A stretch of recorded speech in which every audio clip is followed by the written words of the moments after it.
भाजपचे आमदार सुरेश धस यांनी विधिमंडळ अधिवेशनात सरपंच हत्या प्रकरण लावून धरलं आणि अखेरच्या टप्प्यात बीड जिल्ह्यातील पीक विमा घोटाळा उघड केला। आता याच प्रकरणात सुरेश धस यांनी थेट तत्कालीन कृषी मंत्री धनंजय मुंडे यांच्याकडे बोट दाखवलंय।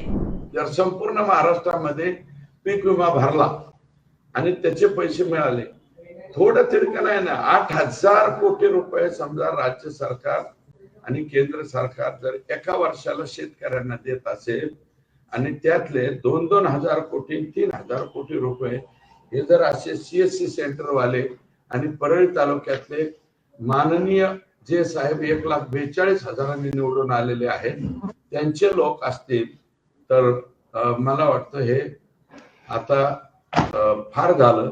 आणि हे तुमच्या पोर्टलवर याद्या टाका एवढी माझी विनंती। तुम्हाला ती PDF देतो, मला त्यातलं लय कळत नाही पण ते देऊन टाकतो तुम्हाला। अण्णा, तुम्ही दरवेळेस छोटा आका मोठा आका कुठल्याही आकाचं नाव घेत नाही, घाबरता?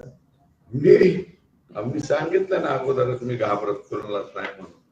घाबरायचं नाही, फक्त आता लिंक जी जोडायला चाललेली आहे एवढं आता 1-2 दिवसात 3 दिवसात येणार। मी सांगितलं ना आका 100% 302 मध्ये सुद्धा आहे बरं का। आकांच्या आदेशाशिवाय होत नाही। आणि 9 तारखेला घटना घडली आणि 8 तारखेला आका तिथं एका इंग्लिश दारूचं लायसन भेटलंय, मला वाटतं त्यांनी कुठून तरी विकत आणलंय। 72 का काय बिअर बार आहेत त्या केज मध्ये, त्या सगळ्यांचा खोटा उपटायसाठी त्यांनी ते आणलं, अग्रीमेंट केलंय, त्याची प्रत सुद्धा माझ्याकडे आली आकांच्या याची। आणि मला वाटतं इथं काहीतरी जमिनी कोणाच्या शेतकऱ्याच्या न मोजता हे आता काहीतरी चाललंय रिसॉर्ट का काहीतरी। आता जाता जाता जरा बघा, त्याच्यानंतर ते काय म्हणतात आपला मांजरसोबा फाट्यावर बीडला जाताना तुम्ही काही जाहीर मस्साजोगला जाताना डाव्या बाजूला जरा रिसॉर्ट कोणाचं चाललंय, कोणाच्या जागेवर चाललंय, तिथले शेतकरी टाव फोडतायत की बाबा आमची जमिनीवर तुम्ही बांधकाम कसं काय करायला लागले। नाही नाही म्हणजे आमची जमीन आहे। ते बीडचा तहसीलदार कोणी त्याला जाऊन विचारा ना तुम्ही, त्यांच्याकडे तक्रार आलेली आहे। बीडचे तहसीलदार काय झोपा काढतात? महसूलचे अधिकाऱ्यांना बोलण्याची भाषा काय होती त्यांची? काही रेकॉर्डिंग असलं तर जरा व्हायरल करा। IAS IPS ला सुद्धा कसं बोलायचं, कलेक्टरला कसं बोलायचं, त्यांचं बोलणं कसं असतं काय असतं मी खाजगीत सांगेल तुम्हाला।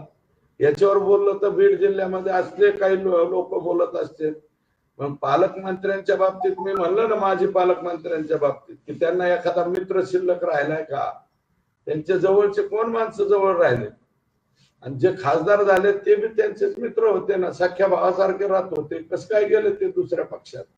याचं अंतर्मनाला कुठेतरी विचार करून थोडस मला वाटतं अंदर खुद के झाक के जरा बघावा ना। तुमचे पहिले तुम्ही असे नव्हते, हे आता ह्या 5 वर्षात असे का वागायला लागले आणि काय काय चर्चा तुमच्याबद्दल येतात, काय काय नाही, हे जरा लोकांना एकट्या ती माऊली जी बडबड करते, काय त्यांचं नाव आहे, आजपर्यंत मी कधी म्हणलं नव्हतं।